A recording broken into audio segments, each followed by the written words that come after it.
Olá para você que acompanha nossa programação. Confira nesta edição o que foi destaque na semana na região. Florianópolis tem manifestação pró-Bolsonaro no dia 7 de setembro. Mais de 50 mil pessoas protestaram na Avenida Beira-Mar Norte. Dia da Independência em Brasília e São Paulo.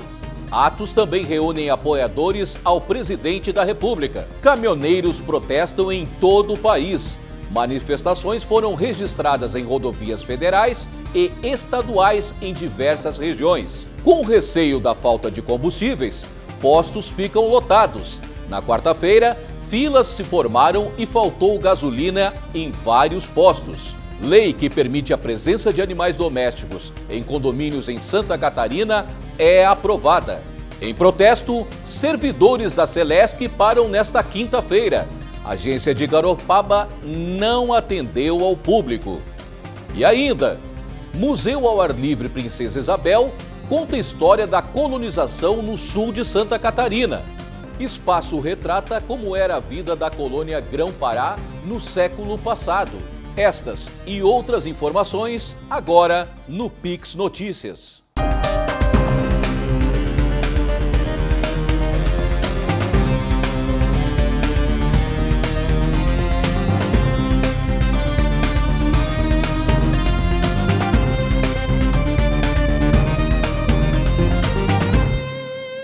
Olá, obrigado pela companhia.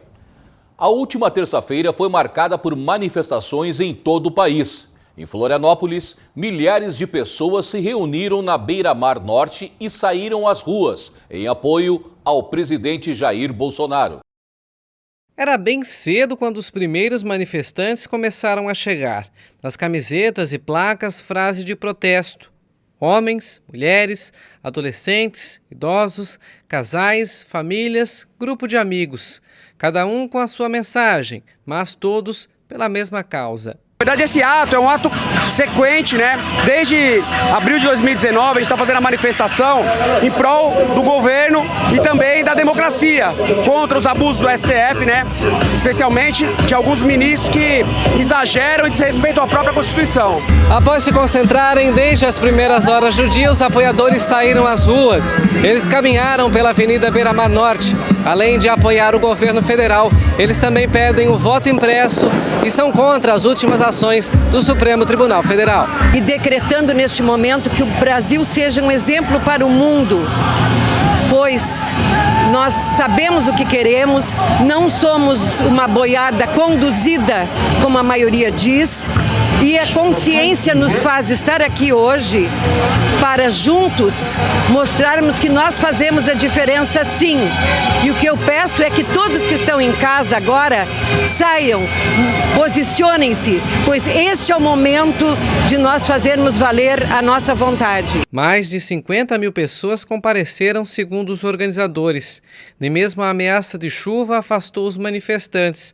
Foram 2 horas e meia de protesto, seguindo ao longo da Beira-Mar até o prédio da Polícia Federal. Está sendo a maior manifestação da história, disparado. A gente nunca viu nada igual. Todas as outras ficaram muito pequenas perto dessa. Essa está sendo gigante. Se Deus quiser, vai ser a nossa nova independência. Mais que um ato de protesto, um encontro pacífico, que buscou mais que a liberdade de expressão, buscou despertar o patriotismo. Muito tempo atrás a gente demonstrava nossa paixão pelo Brasil, acordando aos domingos de manhã e vendo Ayrton Senna, ou então a seleção brasileira jogar, né? A gente demonstrava nosso patriotismo dessa forma.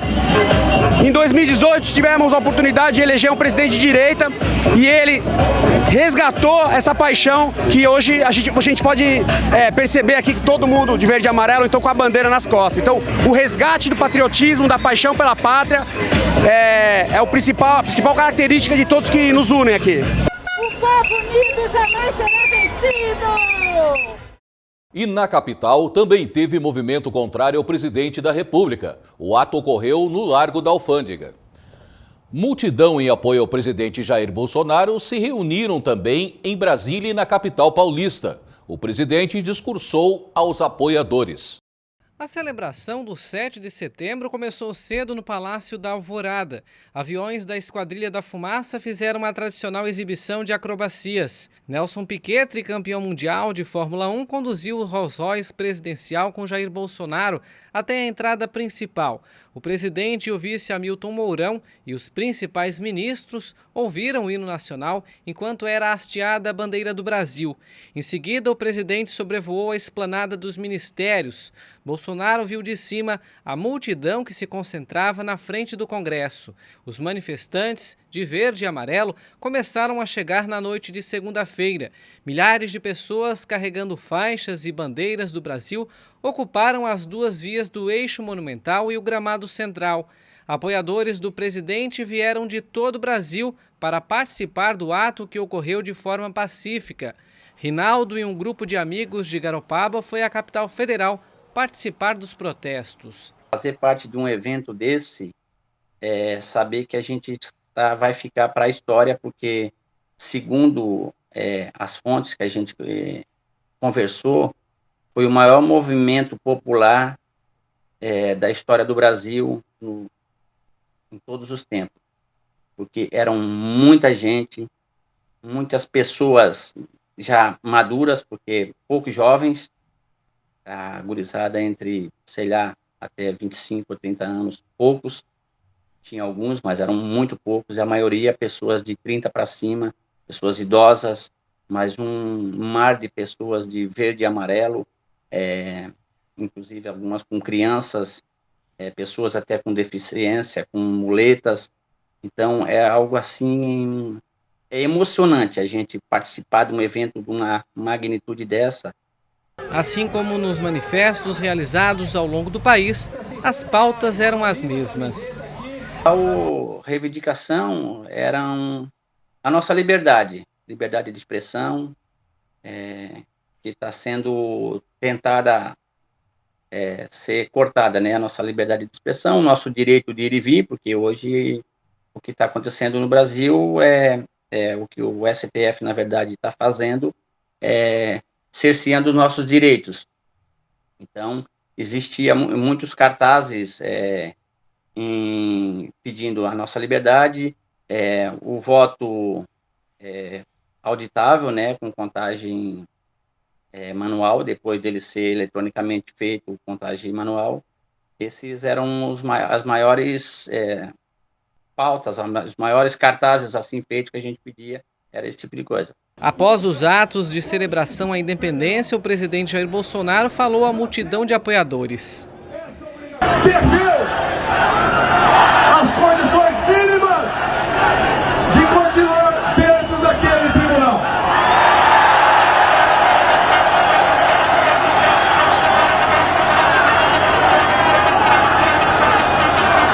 Nós todos aqui, sem exceção, somos aqueles que dirão para onde o Brasil deverá ir.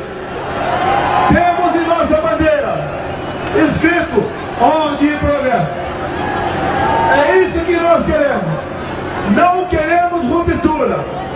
Não queremos brigar com poder nenhum. Mas não podemos admitir que uma pessoa turve a nossa democracia.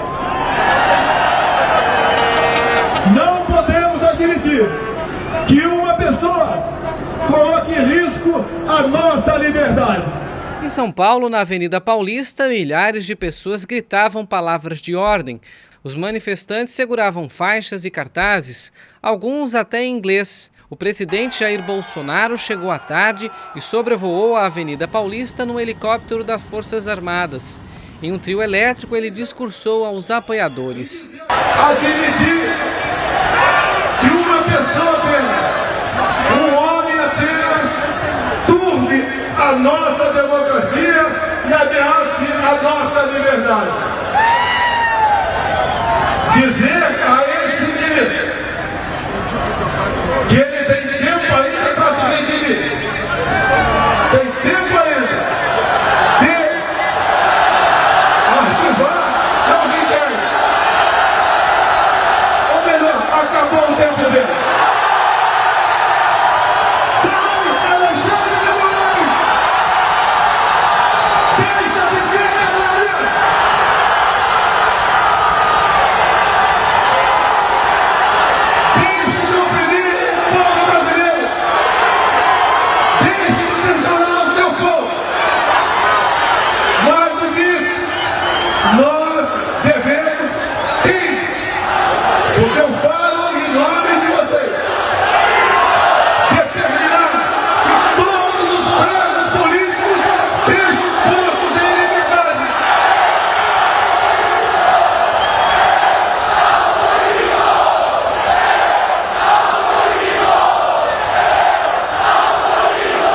Já na quarta-feira, no fim da tarde, com o início da paralisação dos caminhoneiros, motoristas fizeram filas em busca de gasolina. O início das paralisações dos caminhoneiros e fechamentos de rodovias que dão acesso às bases de distribuição de combustíveis provocaram filas em postos de gasolina em diversas cidades da região. Em Florianópolis, a Guarda Municipal precisou auxiliar o trânsito em razão das filas. A maioria dos motoristas estava receosa que a manifestação dos caminhoneiros provocasse a falta de combustível nas bombas. Em Garopaba não foi diferente. O movimento foi intenso nos 4 postos da cidade. Alguns limitaram o abastecimento de R$ 100 por veículo. No fim da noite de quarta, muitos postos já não tinham mais combustíveis. Os que sobraram registraram filas até a tarde desta quinta-feira. As primeiras paralisações em rodovias federais em Santa Catarina e no Rio Grande do Sul começaram já na tarde de quarta-feira. Na Grande Florianópolis e em Joinville, houve fechamento das rodovias que dão acesso aos centros de distribuição de combustíveis. Em protesto pelo valor dos combustíveis, apoio ao presidente Jair Bolsonaro e contra as ações dos ministros do Supremo Tribunal Federal, os caminhoneiros realizaram fechamentos parciais em rodovias federais e estaduais em diversas regiões do país. Santa Catarina foi o estado com maior paralisação e bloqueio parcial de rodovias. Caminhoneiros bloquearam a base de distribuição de combustíveis em Guaramirim, perto de Joinville, e na SC 407 em Biguaçu, na Grande Florianópolis. O mesmo ocorreu no terminal de combustível de Itajaí, no litoral norte. No fim da tarde desta quinta, após horas de negociação, os manifestantes liberaram a passagem dos caminhões. A previsão dos sindicatos da categoria é que até este sábado o abastecimento esteja normalizado nos postos da região norte e litoral sul. Nos estados do Rio Grande do Sul, Paraná, Espírito Santo, Mato Grosso, Goiás, Tocantins, Rondônia, Pará e Roraima, até a tarde desta sexta-feira, haviam concentração de motoristas em diversos trechos de rodovias federais com a abordagem de veículos de cargas. Deputados catarinenses manifestaram a disposição para a realização de audiência pública com o ministro de Minas e Energia, Bento de Albuquerque. A ideia é discutir o preço dos combustíveis no estado. A alta dos combustíveis em Santa Catarina foi tema de debate durante a sessão ordinária da Assembleia. O deputado Tiago Frigo falou sobre a conversa que teve com o ministro de Minas e Energia, Bento de Albuquerque, para a realização de uma audiência para tratar do assunto. De acordo com o deputado, o governo federal já baixou o imposto, mas o preço do combustível na bomba não está diminuindo. A gente fazer uma audiência pública ou algum outro formato para discutir esse assunto dos combustíveis, que hoje é um assunto que assola toda a população brasileira, com esse preço alto aí que faz a população sofrer. A gente está preocupado com esse assunto e não quer politizar, mas buscar uma solução para que todos os entes da cadeia possam ceder um pouquinho para que a gente possa tentar reduzir um pouco o preço desse combustível. O presidente da Comissão de Economia, Ciência, Tecnologia, Minas e Energia, deputado Jair Mioto, falou da preocupação com um problema que é nacional. Ele se colocou à disposição para buscar respostas junto ao governo federal. Conte conosco para também organizar esse debate, essa discussão de maneira, claro, ordeira, educada, para que possamos minorar e melhorar a situação da nossa população brasileira, que está realmente muito difícil pagar R$ 100 um botijão de gás e pagar quase R$ 6 um litro de gasolina. A lei que permite a habitação e circulação de animais domésticos em condomínios de casas ou apartamentos foi aprovada pelo Parlamento catarinense.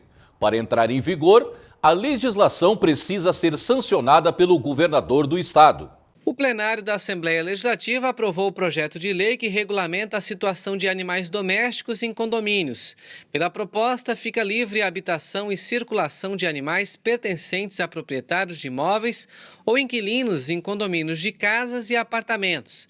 Mas, para isso, é preciso obedecer a determinadas condições, como o uso de guia-coleira e plaquetas de identificação, além da obrigatoriedade de recolhimento dos dejetos do animal e condução em áreas comuns por pessoa com força suficiente para controlá-lo. O projeto é de autoria do deputado João Amin, do PP, mas foi aprovado com uma emenda substitutiva global de autoria do deputado Márcio Machado, do PL. Esse projeto, eu acredito que seria um dos projetos mais importantes para nós que militamos, advogamos pela causa animal, que é a dificuldade hoje de você poder ingressar num condomínio ou estar com um pet num condomínio.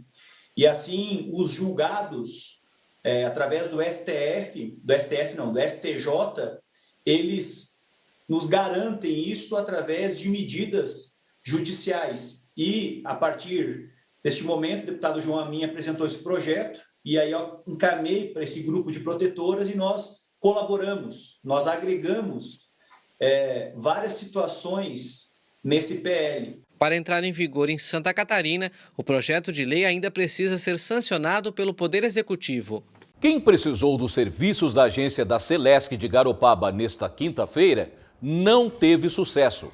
As portas estavam fechadas. Uma nota à população foi colada na porta da unidade, informando que a paralisação nesta quinta-feira foi em protesto à condução da Celesc na negociação do acordo coletivo de trabalho e aos ataques que, segundo a Intersindical dos Eletricitários de Santa Catarina, a diretoria da estatal tem feito à organização dos trabalhadores. Procurada, a Celesc disse não ter um posicionamento sobre as paralisações que ocorreram em diversas cidades do estado. Servidores da Alesc lançam projeto Pegada Ambiental. O objetivo é criar campanhas de conscientização de prevenção ao meio ambiente. Pensando no futuro do planeta e o que vamos deixar para as gerações futuras, o Sindicato e a Associação dos Servidores da Assembleia Legislativa tiveram a iniciativa de trabalhar o tema meio ambiente de forma permanente. Assim surgiu o projeto Pegada Ambiental. A importância realmente deste projeto Pegada Ambiental vem nos trazer de uma forma a gente abrir os olhos. Até porque hoje a gente percebe que lá fora, o mundo, cada vez a situação está ficando mais crítica e a gente um pouco acomodado. Neste momento, estamos iniciando um projeto para que a gente consiga trazer mais entidade também, que não fique só eternamente na Alesc, vai lá fora também. A ideia é como a gente pega esse nosso planeta, né? Como a gente pega as árvores que estão ao nosso derredor. Inclusive, nosso símbolo é uma mão onde sai uma árvore de um dedo. Ou seja, a integração com o meio ambiente é tão grande que a gente, se conseguir fazer essa conexão, a gente vai se sentir parte do meio ambiente e não o dono do meio ambiente. Voluntários e especialistas no assunto se uniram para definir as ações realizadas. Este ano o tema escolhido é a preservação de espécies de árvores nativas, com incentivo ao planeta e ao cuidado. O pontapé inicial será em 21 de setembro, no Dia da Árvore. A partir desta data serão desenvolvidas diversas atividades. Após 21 de setembro, vamos ter um projeto onde nós vamos ramificar o plantio de árvores frutíferas, trabalhar também com hortas e composteiras, com 5 entidades e mais 1 ou 2 escolas que já nos procuraram para que a gente leve, né, tanto o plantio de árvores frutíferas nativas, para as crianças também começam a interagir que frutas não vêm do supermercado e sim vêm da árvore, né? Além do que nosso país passa por uma crise de miséria muito grande e as pessoas precisam ter esse trabalho também, essa mudança de cultura que nós podemos buscar em outros lugares alimentos de excelente qualidade. O programa inicia com 2 propostas ao Parlamento catarinense. Uma delas é um projeto de lei. O projeto de lei, ele reconhece a integralidade, a árvore como patrimônio natural e cultural do estado de Santa Catarina, das árvores de tamanho de porte grande. A outra proposta é uma indicação. É uma indicação que o programa apresentou aos deputados, porque tem conexão o projeto de lei e essa indicação. Por quê? Porque a indicação, então, a Assembleia Legislativa sugere ao governo do estado, e esse, por meio deste, ao CONSEMA, a SEMA, que é a Secretaria Executiva do Meio Ambiente, bem como o IMA, né, o Instituto do Meio Ambiente de Santa Catarina, para instituir programas de classificação dos arvoredos de interesse público no estado. Com extenso planejamento, o objetivo é fazer a diferença e cuidar do planeta para as futuras gerações. O projeto Pegada Ambiental vem num momento muito importante, globalmente falando, nacionalmente no quesito legal e também dentro da Assembleia Legislativa começou a se discutir o Código Ambiental, uma revisão do Código Ambiental. Então a Pegada Ambiental também serve de alerta e de sensibilização dos parlamentares da importância de nós olharmos para o futuro e o que nós queremos deixar para as futuras gerações. A Comissão de Finanças e Tributação aprovou a tramitação de um projeto de autoria do deputado Ismael dos Santos que cria o programa Time da Defesa, uma ação interdisciplinar que tem como objetivo coibir a violência escolar e doméstica, o abuso sexual e o uso de drogas nas escolas públicas da rede estadual de Santa Catarina. Durante a reunião da Comissão de Finanças e Tributação, o deputado Júlio Garcia foi o relator do projeto que cria o programa Time da Defesa, uma ação interdisciplinar com o objetivo de coibir qualquer tipo de violência, seja escolar ou doméstica, abuso sexual e uso de drogas nas escolas estaduais da rede pública. O objetivo é investir na educação de jovens em idade escolar para neutralizar ações de traficantes. O projeto é de autoria do deputado Ismael dos Santos. A matéria foi admitida na CCJ por unanimidade, nos termos do parecer, no âmbito dessa comissão, no sentido de admitir o prosseguimento da tramitação processual do PL 338.2/2017. É o voto, senhor presidente. A realização de uma audiência pública para tratar da saúde financeira de Santa Catarina foi aprovada durante a reunião. A proposta, de autoria do deputado Bruno Souza, ainda não tem data para ser realizada. O Poder Executivo de Santa Catarina entregou o pacote de projetos ao Parlamento.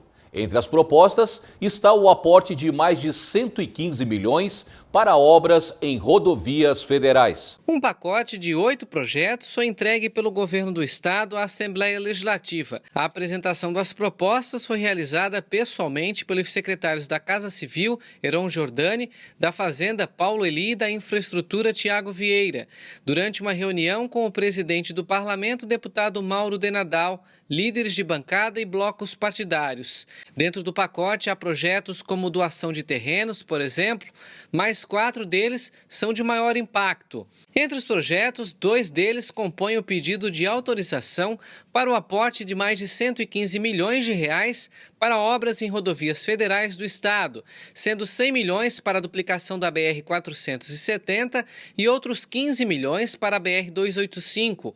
Outro projeto trata do plano de incentivo de migração de servidores à Previdência Complementar mantida pelo estado e também integra o pacote que concede o parcelamento de impostos como ICMS às empresas prestadoras de serviços de transporte de passageiros ou cargas. Mais uma vez, em respeito ao Parlamento e não querendo suprimir etapas do debate, o governo envia todos os projetos em regime ordinário, porque compreende que a Assembleia tem o senso de oportunidade e urgência para analisá-los com o devido cuidado, sem pressa, mas permitindo que eles tenham a sua apreciação em plenário o mais breve possível. Apesar de as propostas tramitarem em regime ordinário, o deputado Mauro de Nadal acredita que algumas delas devem ser aprovadas rapidamente pelo Parlamento, especialmente aquelas que tratam da destinação de recursos estaduais para obras em rodovias federais. Alguns deles exigirão de nós uma tramitação mais célere, né? Tendo em vista que não demandam de uma discussão tão ampla, porque é um projeto que, basicamente, o texto já tramitou aqui na casa em outros projetos, então agora é só uma complementação. Mas imagino que nós teremos aí, no mais tardar 45 dias, esses projetos mais polêmicos já também com a conclusão em plenário. Está em discussão na Assembleia o projeto de lei que quer incluir história das mulheres catarinenses no currículo escolar. Medida deverá ser adotada em escolas públicas e privadas. Os membros da Comissão de Educação do Parlamento aprovaram por maioria um projeto de lei que busca incluir a história de mulheres do campo e da cidade em Santa Catarina no currículo da educação básica do Estado. Conforme o projeto, o conteúdo deverá ser ensinado de forma transversal, sendo abordado em diferentes disciplinas e deverá ser ministrado tanto em escolas públicas como privadas. Segundo a deputada Luciana Carminati, que é uma das autoras da proposta, o objetivo é promover o conhecimento sobre a trajetória pessoal e profissional de mulheres que obtiveram destaque em diferentes segmentos, mas que poucas vezes são estudadas ou citadas em matérias didáticas. A matéria agora segue para a votação em plenário. Nós cuidamos muito para que não fosse só mulheres urbanas, que fossem mulheres da cidade e do campo, e que fossem mulheres que tivessem trajetória empresarial, que tivessem trajetória sindical, da luta popular ou marcas sociais no campo da emancipação das mulheres, né? O objetivo, de fato, é de enaltecer a contribuição para a emancipação das mulheres. Os deputados também aprovaram um projeto de lei de autoria do deputado Fabiano da Luz. A proposta busca proibir que alunos que adotem um estilo de vida baseado no vegetarianismo ou no veganismo tenham que apresentar atestado médico para ter direito à alimentação diferenciada na rede pública de educação básica do Estado. A matéria segue tramitando nas comissões do Parlamento. Já estão disponíveis para opinião da população as certificações de responsabilidade social da Assembleia Legislativa de Santa Catarina. As opiniões, críticas e dúvidas podem ser enviadas até o final de setembro. Cerca de 100 instituições se inscreveram para a 11ª edição da Certificação de Responsabilidade Social da Assembleia Legislativa. A comissão mista divulgou os balanços sociais dos inscritos e os documentos estão disponíveis para que a população dê a sua opinião. As manifestações devem ser feitas com a devida identificação do responsável. Após a consulta pública, os inscritos receberão a devolutiva no dia 1º de outubro e tem um prazo para recurso e o resultado final será divulgado no dia 16 de novembro. A certificação de responsabilidade social é um prêmio que reconhece empresas e organizações que assumem a responsabilidade social e sustentável como política de gestão. As organizações que apresentam os melhores desempenhos recebem o troféu Destaque ISC. Desde o início da premiação, já participaram mais de 1.000 instituições e foram entregues quase 700 certificados e 50 troféus.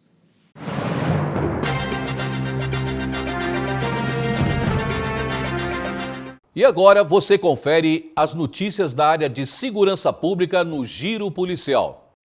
A Polícia Rodoviária Federal localizou em São José um galpão com mais de R$500 mil em cigarros contrabandeados do Paraguai. Os policiais do Comando de Operações Especiais, o COI, receberam informações de que um caminhão estaria descarregando mercadorias contrabandeadas em um galpão na Fazenda Santo Antônio. Ao chegarem no local, o homem tentou fugir, mas foi preso. Ele se identificou como dono do galpão. Um outro homem, que se identificou como funcionário, também foi preso. Ao todo, foram apreendidas 226 caixas de cigarros importados ilegalmente. Os 2 homens foram presos em flagrante e conduzidos à Polícia Federal de Florianópolis. Eles devem responder por contrabando. A carga foi lacrada e entregue à Receita Federal. Segundo o Ministério da Fazenda, a carga está avaliada em R$590 mil. A Polícia Rodoviária Federal realizou nesta semana a maior apreensão de maconha da história de Santa Catarina. A droga foi localizada em meio a uma carga de milho a granel na BR-101 em Biguaçu, na Grande Florianópolis. Na Scania, placas de Maruí, foram encontrados mais de 24 mil quilos da droga. A apreensão ocorreu por meio de denúncia. O motorista catarinense de 46 anos disse que levaria a carga até o sul do estado. Ele foi preso em flagrante e conduzido à sede da Polícia Federal em Florianópolis. Ele deve responder pelo crime de tráfico de drogas, cuja pena vai de 5 a 15 anos de reclusão. Segundo a PRF, a estimativa é que o prejuízo financeiro ao crime organizado chegue aos 53 milhões. Essa foi a segunda mega apreensão de maconha do ano em Santa Catarina. A primeira, no final de junho, envolvendo o PRF, PM e Polícia Federal, flagrou 24,2 toneladas escondidas em uma carga de soja. A Polícia Civil de Maruí deu cumprimento a mandado de busca e resultou na prisão em flagrante de 2 homens por envolvimento com o tráfico de drogas. Ao todo, foram cumpridos 3 mandados em residências na região central da cidade. Em uma das casas foram apreendidos 22 papelotes de cocaína e 14 comprimidos de êxtase. Já em outra residência foram apreendidos simulacros de arma de fogo. Os 2 envolvidos, de 27 e 35 anos, foram autuados em flagrante pelos crimes de tráfico e associação para o tráfico de drogas. Os 2 foram conduzidos à unidade prisional de Laguna. Policiais militares de Tubarão prenderam no farol de Santa Marta, em Laguna, um homem de 27 anos que estava com mandado de prisão em aberto. Contra o rapaz, há registro de 32 boletins de ocorrências com envolvimento com o tráfico de drogas na cidade de Tubarão. Segundo a PM, ele estaria se escondendo na região do Farol. Após denúncias, os policiais identificaram o paradeiro do foragido. Ele foi levado ao presídio de Laguna. O Museu ao Ar Livre Princesa Isabel, em Orleans, retrata a vida da colônia Grão-Pará, no sul de Santa Catarina, com a chegada dos primeiros colonizadores no fim do século XIX. Povos de diversas etnias saíram da Europa em busca de oportunidade nas terras da Princesa Isabel. Conheça esse lugar encantador na reportagem de Tiago Pereira, com imagens de Alessandro Silva. Objetos, utensílios, equipamentos, máquinas que ajudam a entender a história. Todas essas peças fazem parte do Museu ao Ar Livre Princesa Isabel, em Orleans. Inaugurado em 1980, o espaço, com área total de 2 hectares, conta com um acervo que retrata fielmente o modo de vida dos colonizadores do fim do século XIX e início do século XX. A história do Museu ao Ar Livre inicia com o projeto do padre João Lenir da Laua, quando ele queria implantar um projeto de indústrias familiares em um galpão num espaço. Já existia o Museu da Imigração Condidê, aqui próximo do Seminário São José. Então, com a constituição da Fundação Educacional Barriga Verde, no qual ele era diretor também, esse projeto foi transferido para a FEBAB. Então, ele conseguiu apoio no CNRC, é o Conselho Nacional de Referência Cultural em Brasília, que vieram vários técnicos até Orleans, fizeram todo um levantamento e pesquisa para a implantação do Museu ao Ar Livre de Orleans. Isso aconteceu na década de 70 e o Museu ao Ar Livre foi inaugurado em 1980, no dia 30 de agosto, que foi aniversário do município de Orleans. A ideia do local é manter viva a história de quem passou por aqui. Muito além de conhecer objetos antigos, o espaço propõe uma viagem ao passado, com equipamentos que ainda estão em funcionamento, todos movidos à roda d'água, assim como era no século passado. Você vai na marcenaria, movida a roda d'água, funciona todos os equipamentos, onde que você consegue ver a movimentação, como ele funciona, consegue ouvir os ruídos dessas máquinas, consegue ouvir a roda d'água fazendo o peso, movimentando. Então ele é um museu que você consegue participar nele. Então onde que você vê funcionando e com isso você tem uma leitura que facilita muito entendimento de como funcionavam essas unidades, essas ferramentas, esses equipamentos.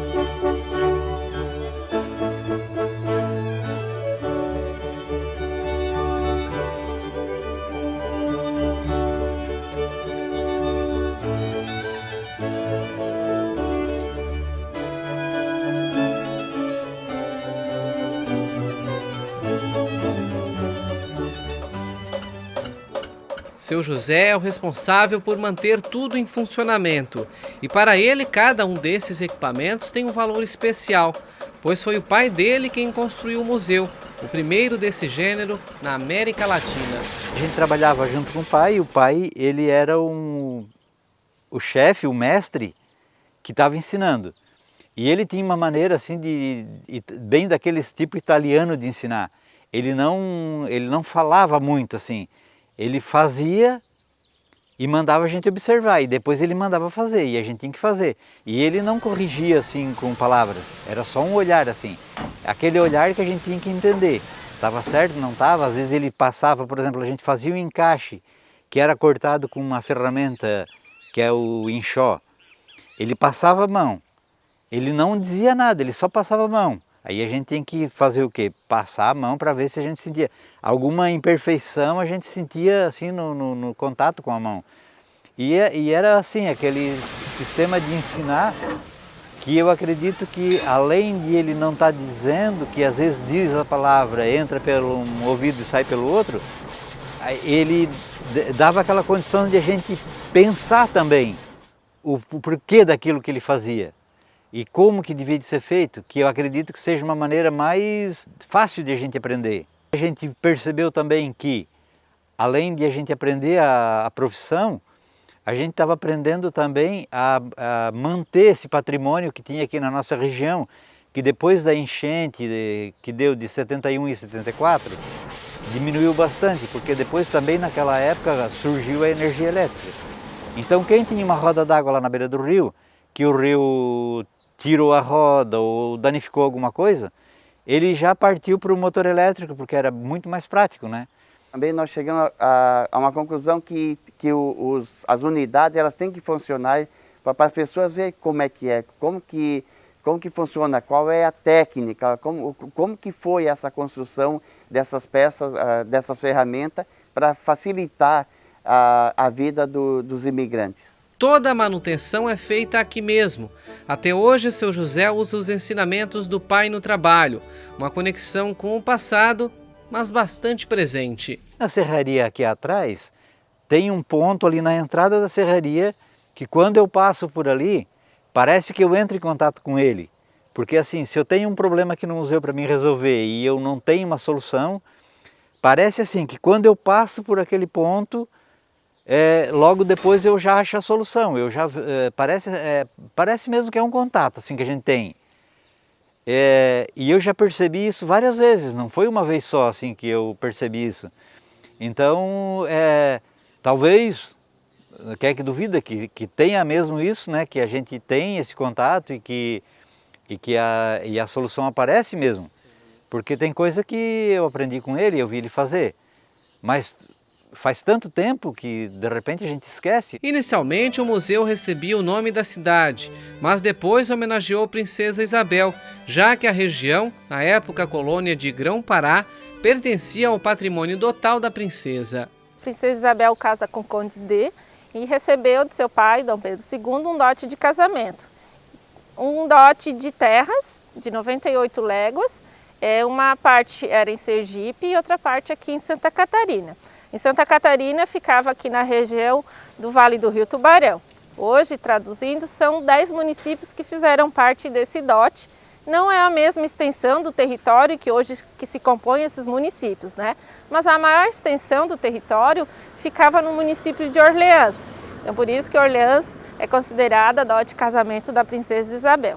E para colonizar a região, eles montaram uma empresa chamada Empresa Colonizadora Grão-Pará e fizeram toda a colonização da região com imigrantes europeus, com a venda de terrenos, de lotes coloniais para imigrantes europeus e também os nacionais que já habitavam aqui as regiões próximas do dote da Princesa Isabel. A área de atuação do museu, além de ser todo o sul, porque ele corresponde a uma imigração que abrange toda essa região, ele também trabalha mais no foco em cima da colônia Grão-Pará, que fazem parte de 10 municípios, parte de território, não do todo do município. Então a gente procura assim direcionar a história, direcionar os objetos que façam referência a essa abrangência geográfica da atuação do museu.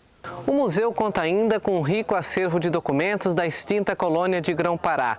Neles é possível identificar que a região foi colonizada por pelo menos 14 etnias, povos que migraram da Europa em busca de oportunidade. Italianos, letos, poloneses, franceses, ingleses, alemães, italianos, russos. Então são várias etnias que colonizaram essa região. E o museu ele apresenta um pouquinho de toda essa colonização, né? Desde a imigração até a colonização desses imigrantes aqui na região. No início da colonização, as casas eram de pau a pique, telhado de palha. Hoje no museu o que nós temos é um período posterior, com casas de madeira, telhado de cerâmica, né?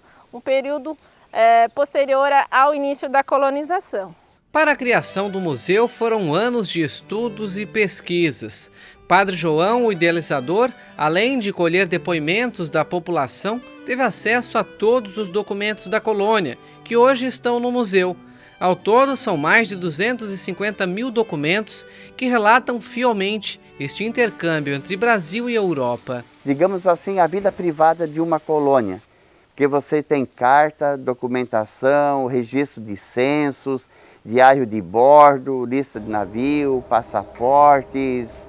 Então você tem várias informações que estão ajudando muita família que busca a história do seu sobrenome, muita família que busca documento para a dupla nacionalidade, para a montagem da árvore genealógica, para a pesquisa sobre a sua religião dos seus descendentes, pesquisa sobre a formação daquela comunidade. Então são documentos únicos. São documentos que hoje têm interesse.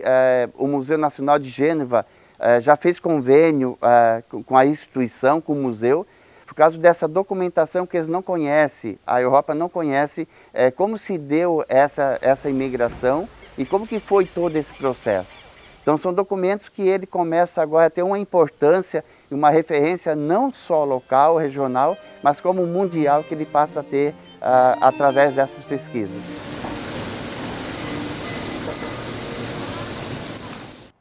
Realmente é um lugar lindo, vale a pena conhecer. E o Pix Notícias de hoje fica por aqui. Mais informações na nossa programação. Acompanhe a Pix nas redes sociais. Nosso endereço é @PixTVDigital. Obrigado pela companhia e até o nosso próximo encontro.